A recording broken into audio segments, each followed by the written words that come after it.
à tous, ravi de vous retrouver, l'Afterlap, le podcast du sport auto, avec une semaine qui va être assez bien chargée puisque Guillaume Lafay, vous le voyez, est avec nous, c'est notre spécialiste et notre consultant WRC. Bonjour Guillaume. Salut LFB, bonjour à tous, bonjour à toutes, passionnés de sport auto et de rallye en particulier. Alors, si Guillaume est avec nous, effectivement, et on l'en remercie une nouvelle fois, c'est bien parce qu'on va consacrer cet épisode 91 au rallye d'Italie-Sardaigne.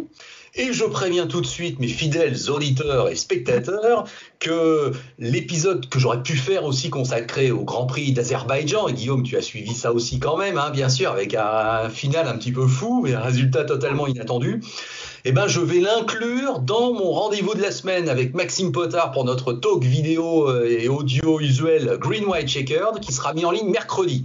Donc aujourd'hui, tu vois Guillaume, c'est toi qui as la priorité pour le WRC et je reviendrai sur la F1 à partir de mercredi avec Maxime dans Green White Checkered. T'es d'accord ? Je suis parfaitement d'accord et effectivement ça a été un week-end on ne peut plus chargé et puis entre le WRC, le MotoGP, la F1 avec Gasly qui brille, oui. Le LMS, les 24 heures du Nürburgring, pour moi aussi le triathlon. Je t'avoue que je suis content au final qu'il n'y ait pas eu de Français à Roland-Garros, que ça ait été un peu la Bérésina parce que j'aurais pas pu tout regarder. Donc, C'est sûr, c'est sûr. Bon, alors écoute, je te propose qu'on y aille dans le vif du sujet, cette 5e manche de l'année sur les 12 au programme en WRC, Rallye Italie-Sardaigne, un rendez-vous classique et qu'on attend toujours avec grand plaisir parce que c'est spectaculaire, parce qu'on aime bien. Et puis alors, comme cette année, à chaque fois on dit la même chose, Guillaume, mais on n'est vraiment pas déçus. Il se passe toujours un nombre de trucs quand même incroyables. Hein. Ça, c'est vrai que si on nous avait dit qu'il allait encore se passer toutes ces choses dont on va parler, on l'aurait pas forcément cru. Ouais, c'est sûr que le rallye de Sardaigne, c'est un des rallyes les plus imprévisibles du championnat et à chaque fois on se demande qui est-ce qui va plonger dans le port au final.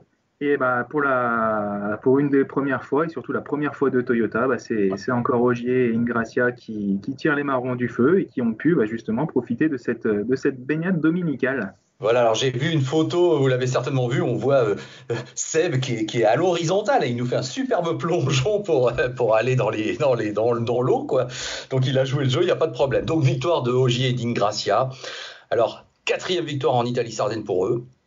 52e victoire dans leur carrière, ça ok. Et surtout 3e cette année sur 5.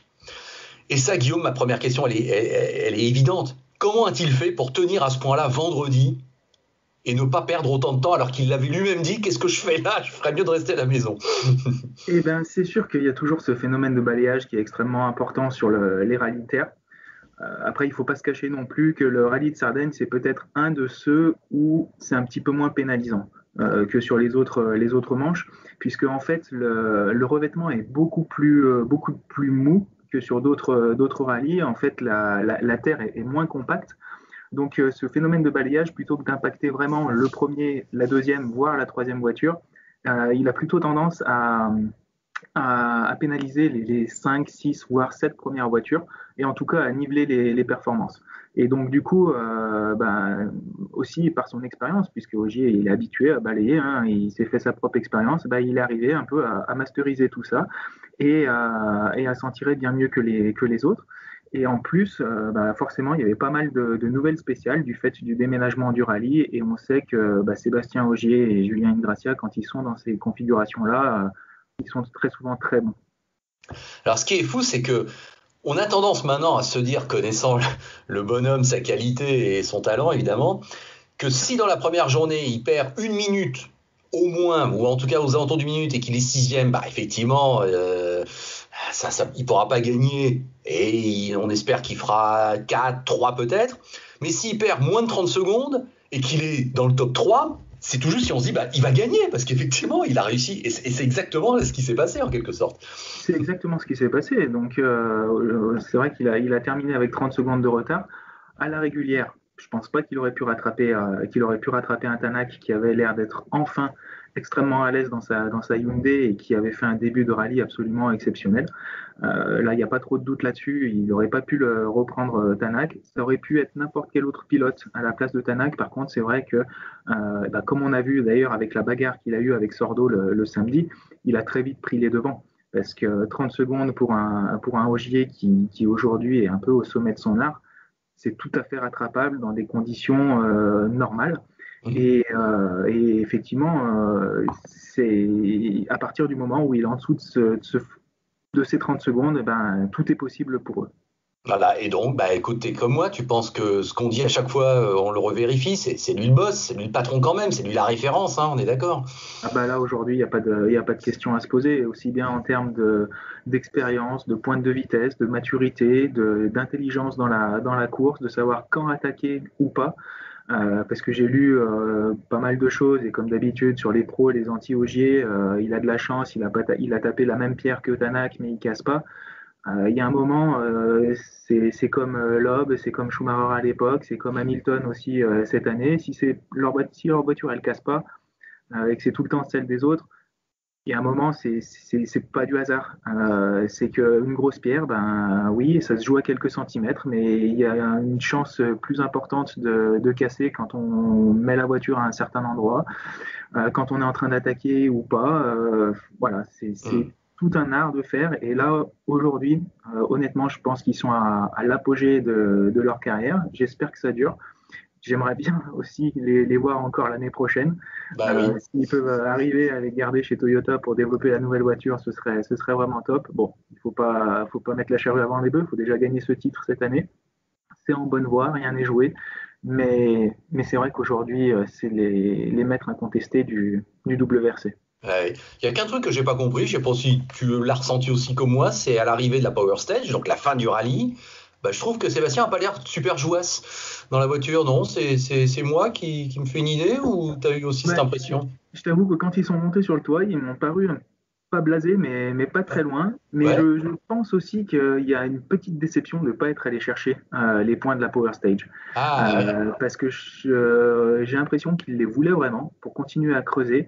Et le fait qu'ils aient eu ce petit souci dans le passage de Gay qui les a ralentis, qui leur a fait perdre 5 secondes dès le début de la spéciale, ça leur a mis pas un petit coup derrière la tête, mais ils se sont dit, bon, on a encore loupé un petit quelque chose, et le prochain rallye, c'est le Kenya, après on enchaîne avec l'Estonie, on ne sait pas ce qui peut se passer, et bon, tout ce qui est pris n'est plus à prendre, et encore plus, et là je voudrais qu'on refasse peut-être un petit point là-dessus, mais sur les protocoles Covid et autres, parce qu'on voit que ça peut rapidement avoir un très très gros impact sur une saison, et j'ai l'impression qu'ils veulent se mettre encore plus que d'habitude à l'abri le plus tôt possible.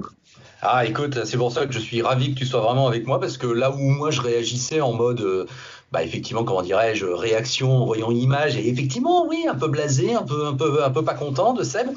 Oui, tu vas au-delà, c'est vrai que je pense, t'as raison, c'est sûr que cette Power Stage doit lui avoir laissé un petit goût amer, et compétiteurs comme ils sont, nos amis Sébastien et Julien, ouais, ouais, sur le moment, c'est ça qui a dû l'emporter, t'as raison, De d'accord, toute façon, ok. ils étaient partis pour faire le scratch dans la Power Stage, hein, puisque au premier scratch, au premier intermédiaire, pardon, après le premier guet, ils sont à 5 secondes 6 du scratch de Tanak. Au deuxième intermédiaire, ils sont à 5 secondes 3 et au troisième à 5 secondes 1. Donc on voit qu'il avait vraiment envie, qu'il avait la capacité d'y aller, mais que du coup, ce temps perdu fait qu'il a rendu les armes assez rapidement et il a ramené la voiture enfin pas tant bien que mal, mais il a ramené la voiture pour prendre le Mm. maximum de points quand Ouais. même. Non, non, mais bien vu, Guillaume, bien vu. Ça peut être que ça, et tu as raison. Bon. Alors, je reviendrai d'ailleurs et tout à l'heure sur ces gays, ces water splash, comme moi je les appelle, parce que j'ai une question, la technique à te poser. Mais je voudrais, si tu veux, qu'on en arrive aussi, une fois on a rendu hommage à Seb Ogier, et après même, on reviendra peut-être sur les autres Toyota, bien sûr, mais parlons de Hyundai. Parce qu'encore une fois, c'est quand même assez incroyable ce qui s'est passé. Alors écoute, on va les prendre dans l'ordre. Moi, dès le vendredi, bah, je vois bien que Neuville, même si au final ce sera lui qui s'en sortira le mieux, je vois bien que ça le fait pas. Il est clairement battu par Ogier. C'était déjà un élément qui était pas bien, quoi. Toi aussi, dès le début, tu t'es dit qu'est-ce qui se passe là? C'est pour Neuville vendredi en tout cas. Ouais, Neuville avait l'air pas à l'aise dans sa voiture. Contrairement au Portugal, il avait l'air un petit peu en retrait. Pas... Ouais, et puis il l'a dit dans ses interviews de fin de spécial, il n'était pas à l'aise, il sentait pas la voiture, il n'arrivait pas à attaquer comme il voulait. Et malgré une position sur la route plus intéressante que Ogier, il n'est pas arrivé à garder il n'est pas arrivé à garder son rythme. Et là où on attendait, effectivement, dans les équipages de pointe de Hyundai avec Tanak, eh ben, il a rapidement pris pas mal de temps de retard. Euh, et puis, puis voilà, il n'est pas arrivé à rentrer dans le rythme, il n'est pas arrivé à rentrer dans son rallye. Je l'ai senti un peu déçu. Mmh. Ouais. Alors c'est bien, tu as vu, hein, c'est une 4e, 3e place pour lui. Donc dans l'absolu, c'est pas si mal. Mais cette journée de vendredi nous donnait le ton qu'effectivement chez Hyundai, ça. Alors dans le même temps, Tanak dominait les débats. Et nous avions échangé, c'était la logique qui voulait ça, que de voir Tanak aux avant-postes. Alors là aussi, samedi, donc 2e coup de théâtre, si j'ose dire, Tanak au tapis. Donc il n'y a pas d'accident là, c'est vraiment le passage sur une pierre, hein. C'est exactement ça, et ça cisaille une suspension arrière. Déjà chez Hyundai, ça avait commencé le vendredi soir en fin de journée où Neuville a sa crevaison qui lui fait perdre 25 secondes et qui lui fait perdre le contact définitivement avec le reste de la troupe devant. Et puis le samedi, donc il y avait Tanak qui survolait les débats. Sordo était aussi très bien placé, même s'il avait marqué un peu le pas par rapport à Ogier et il lui avait laissé la seconde place. Mais Tanak, oui, il y a cette grosse pierre en plein milieu de la route qui est juste inévitable, ça c'est sûr, mais il la tape de plein fer. Ogier, juste avant, on la prend aussi, l'a fait bouger, mais encore une fois, comme je disais tout à l'heure, de manière différente. Il l'a peut-être prise plus sur le carter que Tanak, il l'a pris plus à l'extérieur du carter et donc vers le bras de suspension, vers la roue qui a créé cette casse, très clairement.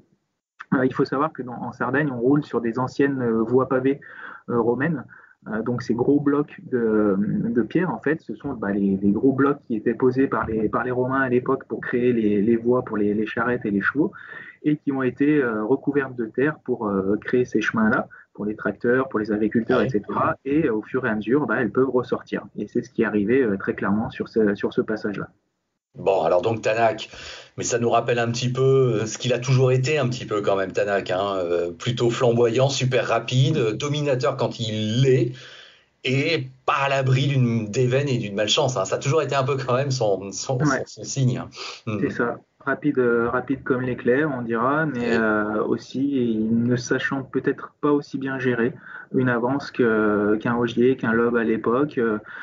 Ne sachant pas être aussi patient qu'un Evans, par exemple. Et même s'il avait de l'avance, une confortable avance, puisqu'il avait déjà 40 secondes d'avance à ce moment-là, et la volonté de continuer si ce n'est à attaquer, à rouler très fort, peut-être parce qu'il en a besoin pour rester concentré, mais en tout cas, on voit que sur ce passage où il n'avait pas forcément besoin d'attaquer, c'est là où il commet la petite faute. Ouais.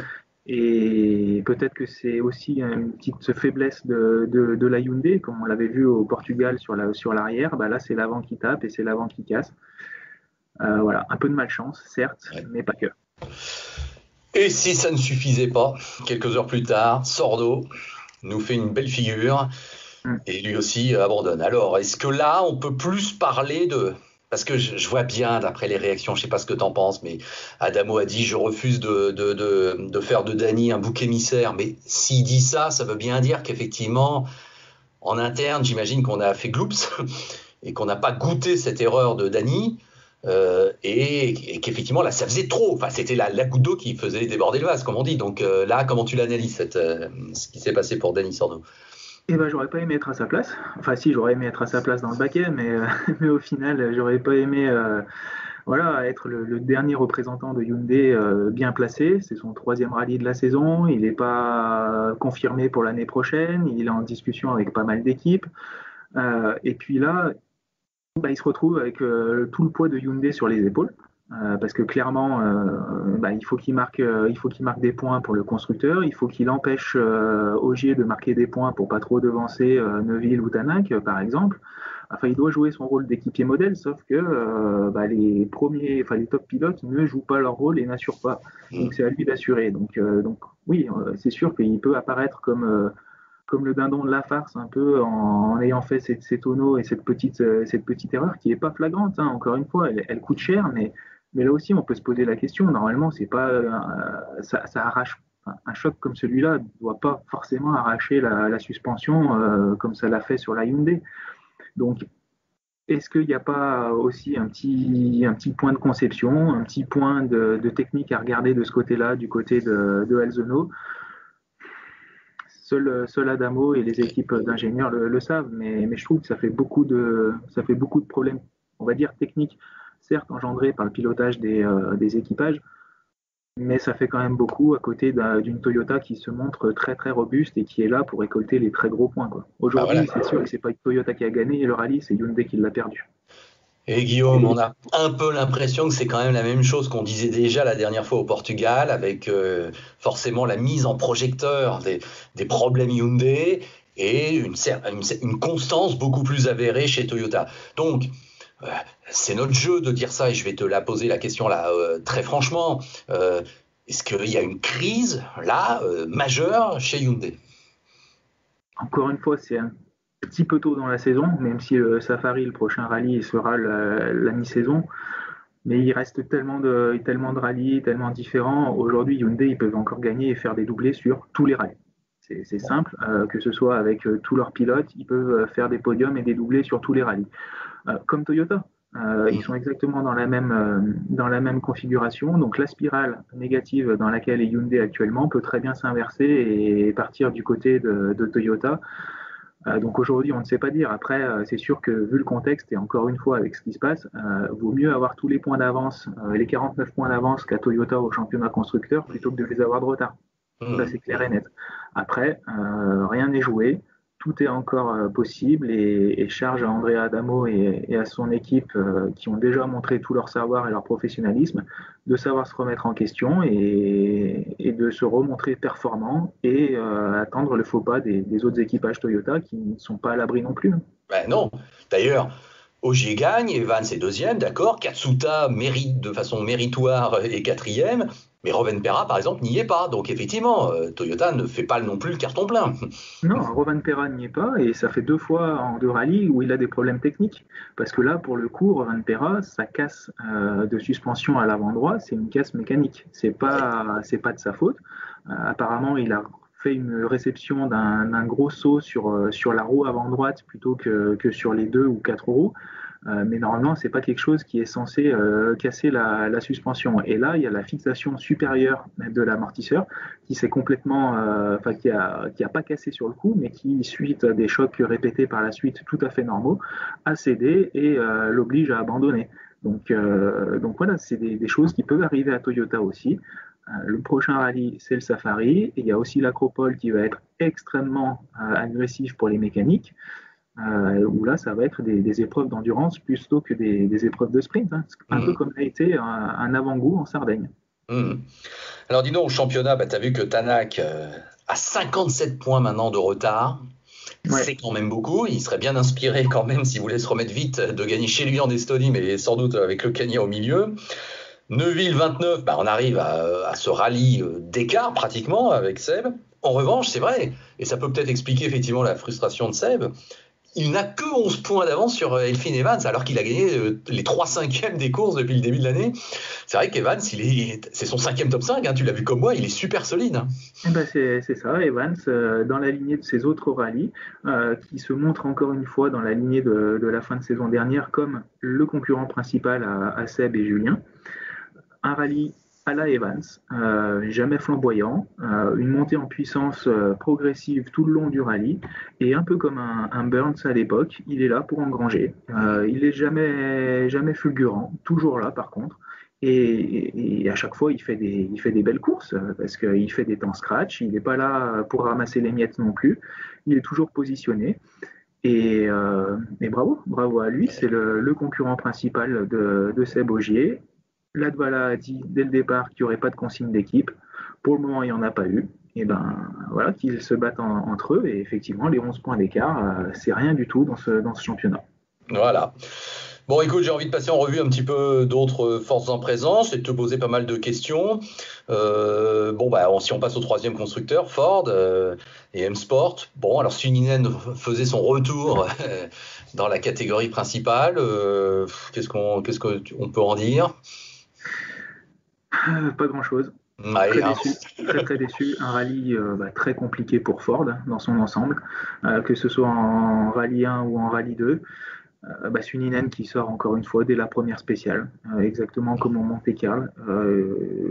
Toute la pression du monde sur ses épaules. Il doit se montrer performant, encore plus après les 2 prestations étincelantes de Fourmeau sur les 2 derniers rallyes. Il sait que son baquet pour l'année prochaine est clairement en jeu avec Adrien, qui pour le coup, lui, a déjà testé la voiture 2022, donc preuve que Malcolm Wilson lui fait entièrement confiance et compte bien le renouveler pour l'année prochaine, ce qui n'est pas forcément le cas de Suninen, puisque du coup, lui n'a pas pu encore tester cette voiture, et comme on l'avait dit au Portugal, il a été un petit peu en retrait en WRC2 déjà, et là, sur le WRC, c'est pas flamboyant, pas flamboyant du tout. Greensmith, voilà, moi j'ai toujours un petit peu de mal, il est là pour apporter les fonds, il fait ce qu'il peut. Il a eu des problèmes techniques aussi qui l'ont mis très très loin.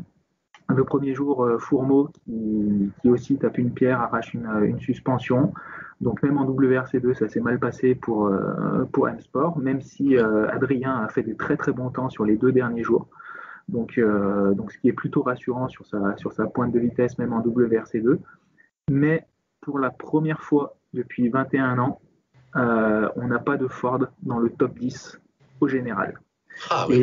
Et donc là, je remercie aussi Gogo Berry qui nous suit de manière très assidue sur YouTube notamment, qui m'a fait cette remarque. Donc merci à lui et n'hésitez pas à commenter, à publier et à nous contacter pour nous donner ces petites infos. C'est toujours croustillant. Je ne l'avais pas vu passer, mais ouais, 21 ans que M-Sport n'avait pas été dans un top 10. Donc ça marque quand même quelque chose, ça veut dire quelque chose sur ce rallye compliqué pour eux. Non, super info, merci, vraiment. Et ça prouve qu'effectivement, là, ce qu'on a vécu n'est pas anodin, tout à fait. Mais alors, si j'enchaîne avec Adrien, effectivement, et c'est un peu la page française qu'on se fait à chaque fois, est-ce que là, quand même, Adrien n'avait pas obligation de faire un peu mieux au niveau du résultat brut? Parce que après ces 2 prestations étincelantes, tu vois ce que je veux dire? Je te dis pas qu'il devait gagner en WRC2 instantanément, mais enfin bon, est-ce que quelque part on n'espérait pas un peu mieux, non? Comment toi t'as vécu ça? Si, après ce qu'il a vu, ce qu'il a montré, on l'espère tout le temps au top de toutes les classes dans lesquelles il va se présenter. Après, il avait une position un petit peu compliquée, c'est-à-dire qu'il ne peut plus jouer le championnat en WRC2 ou alors il est obligé de gagner absolument toutes les courses qu'il va faire. Le rallye de Sardaigne, c'est compliqué de l'aborder en étant dans un esprit ultra conquérant et toujours tout de suite à l'attaque parce qu'on a vu ce que ça pouvait donner en termes de casse mécanique. Il n'a pas eu forcément de chance, il a fait cette petite erreur qui lui coûte cher au classement général, mais encore une fois, après, il s'est régalé, il a pris de l'expérience sur les spéciales Sard, ce qui est extrêmement important pour l'année prochaine aussi, il n'a pas fait d'autres erreurs. Il était dans les meilleurs chronos alors qu'il y avait une bagarre à la seconde entre les top pilotes, Osberg, Griazin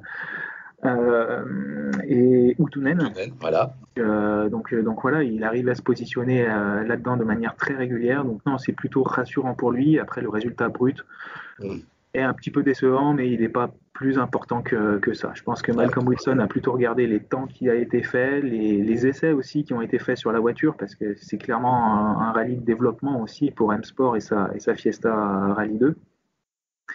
Donc non, à voir au Safari avec la Rally 1 ce que ça va donner. Ouais. Et Pierre-Louis Loubet, alors, j'avoue que je l'ai pas bien suivi, je sais pas trop ce qui lui est arrivé. Qu'est-ce que tu peux nous dire à son propos? Alors, plusieurs choses. Déjà, Pierre-Louis Loubet a eu un petit peu de chance d'être au départ du rallye parce que tout simplement, il a récupéré la voiture qui était prévue pour Ole Christian Webby. Puisqu'en fait, suite à sa sortie au Portugal, l'équipe de ces compétitions n'a pas eu le temps de réparer les dégâts qui avaient été causés sur la voiture au Portugal. Donc, plutôt que de prendre des risques, ils ont préféré récupérer la voiture qui était prévue pour les Christian Webby, qui, on le sait, est suspendu à cause de son infraction au protocole Covid. Donc, ce qui a permis à Pilouis d'être au départ, de pouvoir prendre de l'expérience. Encore une fois, il a pas été épargné par les problèmes techniques, notamment le deuxième jour où ils ont été obligés de s'arrêter en spécial parce qu'il y avait des odeurs un peu suspectes au niveau de l'habitacle avec de l'huile un peu brûlée et je crois qu'ils n'ont même pas fini la journée parce qu'ils voulaient absolument ramener la voiture. Mais voilà, un rallye d'apprentissage pas flamboyant. Alors encore une fois, on sait comment on respecte ces pilotes et comme c'est dur d'être à ce niveau-là, mais est-ce qu'il faudrait peut-être pas faire un petit pas en arrière, garder un peu le budget parce qu'on sait ce que ça coûte de rouler en double versée, garder un peu de budget pour faire des essais, bien préparer les rallyes avec une WRC2 et refaire encore une fois ses preuves dans ce championnat qui est extrêmement compétitif. Et s'il bat des Mikkelsen, des Rosberg, des Fourmeau quand il est là, des Lapie ou autres, il se fera aussi bien voir, je pense, pour les saisons à venir que d'être dans une WRC, certes, mais beaucoup trop en retrait avec des Rovanperä, des Katsuta, des Solberg aussi, qui vont revenir et qui, eux, ont les dents qui rayent le parquet, autant de budget que Pierre-Louis, mais ont un petit peu une longueur d'avance. Oui, je crois que c'est facile à dire, mais c'est peut-être ce qu'il faudra envisager de la même manière qu'un Mikkelsen a su rebondir après Volkswagen en refaisant un pas en arrière en WRC2 et en repartant chez Citroën puis Hyundai derrière. Non, mais ce que tu exprimes, je crois, est une certaine sagesse. Et je pense que tu dis tout haut ce que beaucoup pensent tout bas. Et en tout cas, c'est une question, un questionnement qu'on peut mettre en avant parce que je crois qu'effectivement, la Pierre-Louis est un petit peu à la croisée des chemins et c'est vrai qu'on s'interroge, voilà, tout en le... Il y a du talent, Oui, voilà, tout en le suivant et en le soutenant, bien sûr. Il faut arriver à tout canaliser, à tout mettre en place, que ce soit le bon copilote, la bonne équipe, la bonne expérience, pas trop en faire suffisamment. C'est très très facile à dire de l'extérieur, surtout quand on voit un Fourmeau à côté qui excelle ou un Rossel aussi en WRC3. Mais voilà, après, c'est tellement facile de l'extérieur, donc bonne chance à lui et je croise les doigts pour qu'il puisse inverser cette spirale. Tout à fait. Alors, tu parlais de quelques pilotes WRC2, c'est vrai que spontanément, tu parles de Lapie, qui à chaque fois qu'il vient gagne, tu parles de Mikkelsen forcément, qu'on suit très attentivement, Kriazin, depuis quelque temps, il est là, Rosberg, j'en parle même pas. Mais il y en a encore un autre, Jari Utunen, qui là donc gagne en WRC2, qui fait 5 au général. Et moi j'avoue que je connais pas bien Utunen, j'avoue. C'est celui sans doute là où je devrais un peu plus me renseigner. Donc qu'est-ce que tu peux nous dire sur lui, sur sa victoire, sur ce rallye? Eh ben, Utunen, Jari de son prénom, est un pilote finlandais qui fait ses armes depuis quelques temps maintenant, puisque ça fait déjà 3-4 ans qu'il est dans le giron de Hyundai, et notamment qui a été intégré au programme junior de Hyundai il y a quelques saisons, en championnat du monde, qui était managé par l'équipe du Sarrazin Motorsport. Donc il a déjà fait 2 saisons complètes en mondial en WRC2, donc avec l'équipe de Stéphane Sarrazin, avec quelques belles performances. Et puis après, on va dire malheureusement, d'autres pilotes comme Veby, comme Solberg sont arrivés, lui ont un peu pris la place. Donc c'est pas un inconnu en WRC2, il connaît bien la voiture, il connaît bien les rallyes aussi. Moi, je ne suis pas étonné de ses résultats. Il a été là, il a été certes devancé par Rosberg à la régulière, mais qui a connu plusieurs problèmes, donc il finit deuxième. Mais c'est une très très belle place de Utunen, et c'est pas souvent qu'on voit une WRC2 effectivement cinquième au scratch. Et Rossel, donc c'est bien lui qui gagne le WRC3. T'as vu qu'il est 7 au général. Effectivement, Johan Rossel, donc toujours avec la C3 donc de Saint-Éloque. L'équipe française et stéphanoise qui s'occupe de cette voiture pour Citroën Racing. Et on voit aussi les progrès de la C3 Rallye 2 sur la terre notamment. On savait qu'elle était ultra performante sur asphalte, mais là sur terre, entre Rosberg et Rossel, on voit qu'elle est fiable, qu'elle est performante. Et donc voilà, est-ce que c'est pas maintenant la meilleure voiture de WRC2 En tout cas, une belle perf de Johan Rossel qui reste en tête donc, du championnat du monde WRC3. Tu évoquais là Mats Rosberg qui a donc été battu finalement en WRC2 et qui fait effectivement 6 au général. Bon, tu as vu la petite polémique, donc il a été lourdement pénalisé quand même parce qu'il a sorti gros mots sur gros mots à l'arrivée d'une spéciale en traitant les pneus de tous les noms, hein, et puis ça commence par le mot F ou S. Hein. Je pense que nos amis, même sans être forcément anglophones, comprennent de quel mot il s'agit. Alors, ça nous fait sourire. Là, tel aussi que je te la pose la question, il y a un peu de sourire. Mais Est-ce que, puisque je t'en parle, est-ce que tu as tendance à considérer que les pilotes doivent être des méga pros et donc effectivement ce que fait Rosberg c'est ridicule et il ne doit pas le faire, c'est une faute professionnelle?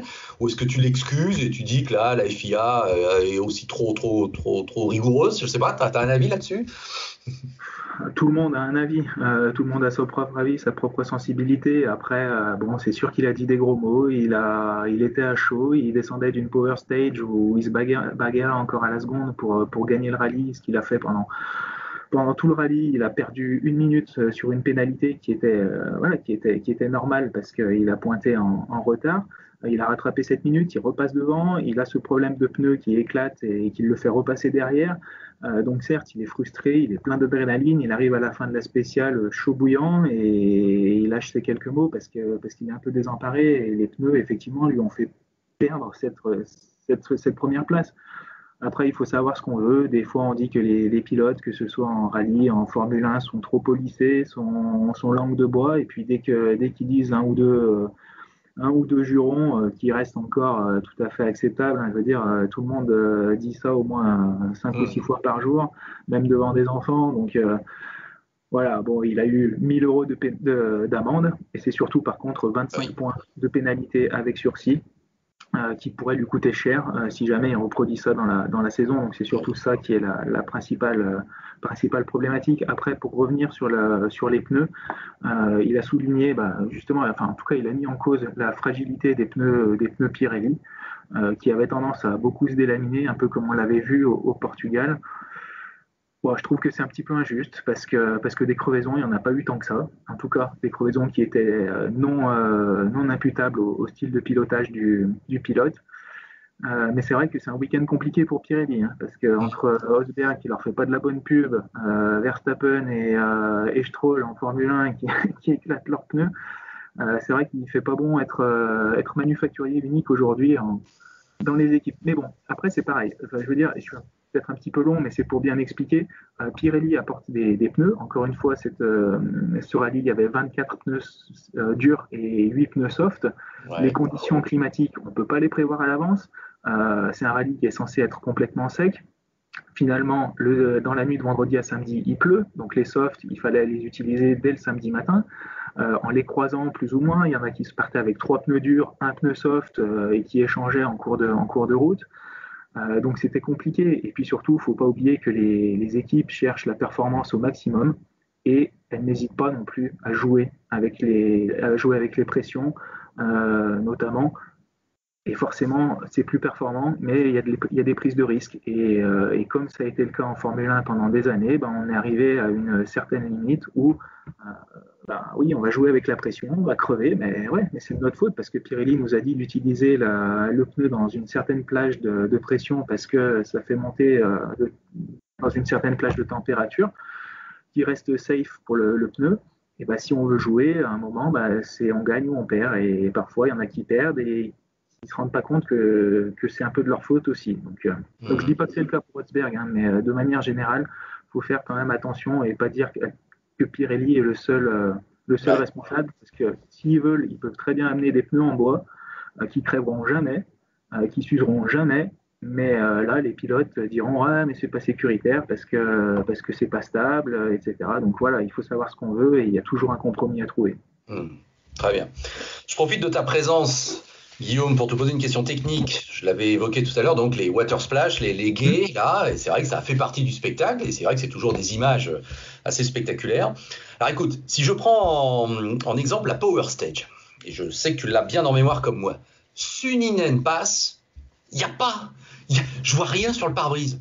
Je sais, sur le moment, je me dis, mais où est-ce qu'il est passé Suninen? Il y a quasiment pas de projection de gouttes même, enfin, il m'a épaté. Bon. Evans passe. On est noyé sous l'eau, quoi. Bon.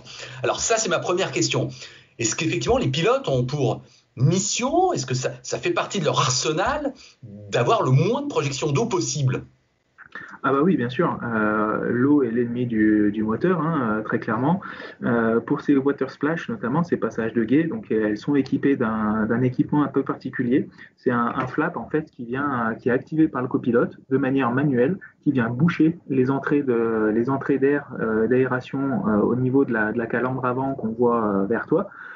et les entrées supérieures aussi pour éviter que l'eau ne vienne noyer le moteur, tout simplement. Et le copilote, il actionne ça avant, juste avant. C'est ça, ouais, tout à fait. C'est une des tâches du copilote, une des nombreuses tâches du copilote. D'ailleurs, il faudra peut-être un jour qu'on fasse un épisode particulier parce qu'on peut revenir aussi après sur ce qui est arrivé à Katsuta et à Barit. Mais donc, oui. Ah oui, tu me diras. Ouais, je t'expliquerai. Mais effectivement, le copilote sur ces water splash, donc c'est un équipement qui équipe les voitures uniquement sur les rallyes où il y a besoin, où il y a des passages de guet, qui n'est pas toujours, notamment sur asphalte, présent sur les voitures. Mais avant d'arriver donc sur le guet, le copilote est chargé de fermer cette petite trappe qui évite à l'eau de rentrer à l'intérieur du moteur et donc d'être sur le point de caler et possiblement de ne jamais redémarrer. Donc on a vu Evans quand il ressort du guet et ce qui était arrivé précédemment aussi, je crois, à Sordo la veille et qui est arrivé aussi à Ogier puisqu'il perd 5 secondes dans la power stage. Donc le moteur se remplit d'eau, il tourne sur 2, 3 cylindres, voire il cale parfois. Et donc cette trappe est actionnée de manière manuelle pour éviter ça. Et donc il faut savoir que toutes les voitures en étaient équipées sur ce rallye. J'ai eu la confirmation, donc, notamment au sein de Toyota. Mais bon, ça n'a pas empêché. Donc on a vu Evans qui effectivement plongeait de manière très importante à l'intérieur du guet. Donc est-ce qu'il arrive avec moins de vitesse, un peu plus d'angle sur le volant, il est rentré pas tout à fait au même endroit dans le guet.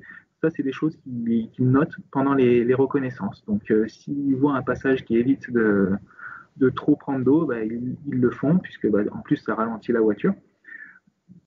Mais je te jure, tu regarderas l'image de Suninen, j'ai pas compris. Oui, alors que Fourmeau a eu exactement le même problème que Evans et Ogier sur cette spéciale. Donc c'est vraiment pas dépendant de la voiture, c'est vraiment aussi dépendant de la manière dont le pilote rentre dans le passage de guet. Oui, mais toi, en tant qu'ingénieur, si tu vois ça, t'es pas content envers ton pilote, tu vois ce que je veux dire? Parce que tu estimes qu'il fait une faute quand même ou quoi? Après, ça dépend vraiment. Là, est-ce que Sordo, quand c'est arrivé à Sordo le samedi, je me suis dit, est-ce que c'est pas le copilote qui aurait oublié d'actionner la trappe? Mais c'est quand même arrivé à pas mal d'équipes. Donc, et au même endroit. Donc j'ai tendance à me dire que le guet était peut-être au final un peu plus profond que ce qui était prévu, ce qui était noté par les équipages pendant la reconnaissance, notamment à cause des pluies dans la nuit. Et le dimanche matin, il a beaucoup plu aussi. Donc si ça se trouve, ce passage de rivière était beaucoup plus profond que prévu. Et c'est pour ça qu'ils sont arrivés à une vitesse qui était beaucoup plus importante que prévu. Et que ça a eu cette problématique-là. Parce que les voitures, si elles passent au ralenti dans le guet, il y aura moins de problèmes. D'accord, ok. Bon. Et alors, qu'est-ce qui s'est passé pour Katsuta et Barit, là? Eh ben, un peu de la même manière, tu sais, comme en Suède, ils mettent des plaques à l'avant sur les passages routiers pour éviter que le moteur ne se refroidisse trop. Oui. Et c'est des plaques qui sont à enlever pendant la spéciale pour assurer le refroidissement du moteur, tout simplement. Parce que s'il y a ces plaques, le moteur n'est plus assez refroidi, il va se mettre à chauffer, etc. Et donc, Daniel Barit a oublié de l'enlever avant le départ de la spéciale. Et ils s'en sont rendus compte trop tard. Donc, il faut savoir qu'entre l'endroit du pointage et le départ de la spéciale, les équipages n'ont absolument pas le droit de toucher la voiture. Ouais. Et donc, ils s'en sont rendus compte dans ce laps de temps-là. Ils ont pris le départ, ils se sont arrêtés 50 mètres plus loin pour que Dan Barit puisse descendre, enlever cette protection, remonter, le temps qu'ils se ressanglent à nouveau, puisqu'ils n'ont pas le droit de bouger tant que les sangles ne sont pas fermées à fond. Ils ont perdu une cinquantaine de secondes. Mais c'est un des rôles aussi du copilote qui a énormément de choses à penser pendant le rallye. Oui, on ne pourra jamais assez dire l'importance du rôle de copilote. Moi, je m'en suis rendu compte effectivement en allant sur place ces dernières années, effectivement, d'un strict point de vue déjà d'organisation. On voit à quel point, effectivement, combien de fois Julien Ingracia, bien sûr, fait signe à Seb qu'il faut y aller, et on voit bien qu'il y a une organisation en interne qui est méconnue, mais et alors avec tous ces petits rôles dont tu nous parles, oui, on soupçonne pas. On parlait de la pression des pneus aussi, tout simplement. Oui. À départ des spéciales, c'est les copilotes qui font les pressions de pneus pour s'assurer qu'on est bien dans la bonne plage de température, dans la bonne plage de pression, en tout cas, ce qui impliquera les températures en spécial. Donc voilà, tout ça, c'est des choses qui sont extrêmement compliquées. Toutes les interventions à faire, s'il y a des changements de roue, etc., avec les chaleurs qu'il fait quand ils ont des combinaisons, les casques, c'est un rôle qui est très ingrat, ça c'est sûr. Ouais. Guillaume, on va se quitter là. Je voudrais juste te dire que le prochain rallye, c'est donc le Kenya. Je crois qu'on l'attend tous avec une grosse impatience. Alors, je peux me permettre de te dire que j'avais été appelé un jour par le WRC pour aller place de la Concorde, filmer avec mon micro WRC que j'avais récupéré officiel. Donc, ça m'est arrivé de faire des interviews officielles. La signature du contrat entre Jean Todt, enfin la FIA représentée par Jean Todt, bien sûr, et les organisateurs du rallye du Kenya qui, à ce moment-là, donc officialisé le retour au calendrier du rallye du Kenya. Donc j'avais interviewé tous les représentants, et je crois qu'il y avait le ministre des Sports, littéralement du Kenya, qui était là. Je ne sais pas s'il est toujours en place depuis, mais on sentait une adhésion de ce pays, évidemment, là symbolisé par ses représentants, pour évidemment dire qu'ils étaient fiers de retrouver le WRC et que ça remettait l'Afrique évidemment, dans un championnat majeur mondial de sport automobile. Donc, tu es comme nous. Là, tu vois une sorte de retour en arrière, mais qui fait plaisir parce que c'est aussi l'Afrique qui revient en WRC. Ce que je te disais la dernière fois, j'ai tellement hâte de revoir ces spéciales africaines, même si on sera loin, j'imagine, de ce qu'était le safari, ne serait-ce dans la fin des années 90, qui pour moi marque le début de ma très grande passion pour le rallye, avec les Colin McRae, les Ford Focus, Didier Auriol, Richard Burns et ces voitures qui sont tellement marquantes, avec le pare-buffle à l'avant, la prise d'air, justement, encore une fois, pour passer dans les guets qu'on voyait qui remontaient jusqu'au-dessus du toit, pour éviter qu'on noie le moteur. Non, j'ai vraiment hâte, ne serait-ce que de voir les voitures dans leurs spécifications Safari, parce que donc la FIA a autorisé les équipes à avoir une spécification spéciale pour le Safari Rally. Malgré les coûts supplémentaires que ça va engendrer, je pense que ça peut faire, et j'espère vraiment, encore une fois, que ça aura lieu, parce que j'ai vraiment hâte de voir ça, et j'espère également pour les Africains, parce qu'on a beau dire tout ce qu'on veut, mais ce sont des populations qui attendent que ça, qui accueillent le rallye et les rallyes, que ce soit des rallyes normaux ou des rallyes raids ou des épreuves caritatives, humanitaires. Ils les attendent avec tellement d'impatience que c'est des choses qui font aussi plaisir à voir. Et ouais, j'ai hâte de voir ça. Et je pense que ce sera un beau rallye, encore une fois, plein de surprises. J'espère que tous les pilotes qui ont malheureusement eu un rallye un peu compliqué, je pense notamment à Mikkelsen qui se mord les doigts d'avoir fait cette erreur le premier jour, que tous ces pilotes pourront en profiter jusqu'au bout avec des voitures qui vont permettre d'aller le plus loin possible. Et ce sera des belles choses. Et en passant, je ne sais pas si tu as vu, mais Mikkelsen a testé la Fiesta WRC en début de semaine. Voilà, et donc là, j'en profite pour remercier le site internet, donc Planète Marcus, que je vous recommande aussi pour toutes les petites news croustillantes, qui a dévoilé cette info. Mais donc, Andreas a pu tester la Ford WRC 2021. Et donc, il se dit il pourrait y avoir des piges en fin d'année sur la WRC en attendant mieux l'année prochaine, avec une marque Autoroute. Bon, écoute, c'est noté, et affaire à suivre, on en parlera. Tout comme donc, on parlera ensemble de ce rallye du Kenya, de retour dans le calendrier, et qui nous fait être très impatients déjà. Bon, allez, encore une fois, je vois qu'on approche des 3 quarts d'heure. Je sais que je suis un petit peu long, mais tu sais que j'aime bien t'apporter des petites nouveautés aussi. Donc là, je te présente une dernière réalisation. Donc encore une fois, pour notre association, notre exposition permanente que tu aimes bien nommer, donc Auto Mini Racing, sauf que celle-ci, sur une base donc de la Toyota vainqueur du Monte-Carlo, on a pu rajouter donc les petits personnages de Sébastien Ogier et Julien Ingracia. Donc au 1,43e, grâce à Drivers Paintings, qui nous a beaucoup aidé sur ce projet. Donc si vous voulez des infos, n'hésitez pas à me contacter, elles sont disponibles, et on sera ravis de vous montrer tout ça et toutes les autres qui sont à venir, parce qu'en Formule 1, on en a pas mal aussi Ils sont représentés et vous allez avoir toutes les infos sur nos réseaux. Voilà. Voilà, autominiracing.fr en tout cas, la page Facebook Auto Mini Racing, tout accroché avec des A majuscule, M majuscule, R majuscule. Ça, c'est pas important, mais oui. Ça, c'est. Voilà, mais comme ça, c'est réglo. Et puis, mesdames et messieurs, vous écoutiez LafLaf25 sur Instagram qui vous parlait en direct live ou presque pour l'Afterlab, donc c'est super. Guillaume, écoute, je te souhaite 2-3 bonnes semaines là, tranquilles mais actives, je n'en doute pas. Ouais, et puis, ouais. Écoute, on se donne rendez-vous pour la suite de nos aventures communes de podcast, mais pour évidemment continuer de suivre ce fabuleux WRC qui nous plaît beaucoup cette année, ça c'est sûr. Porte-toi bien. Merci à toi LFB, merci à tous ceux qui nous ont regardés. N'hésitez pas encore une fois à commenter, à nous interpeller si vous avez des points que vous souhaitez aborder de manière un petit peu plus précise sur les questions en commentaire. Moi, et on sera ravis de vous y répondre si vous souhaitez en savoir un petit peu plus ou à nous contacter directement. Et puis moi, LFB, je te dis donc à mercredi. Je serai ravi de vous écouter avec Maxou le pilote, Maxime Potard dans votre podcast Green White Checkered.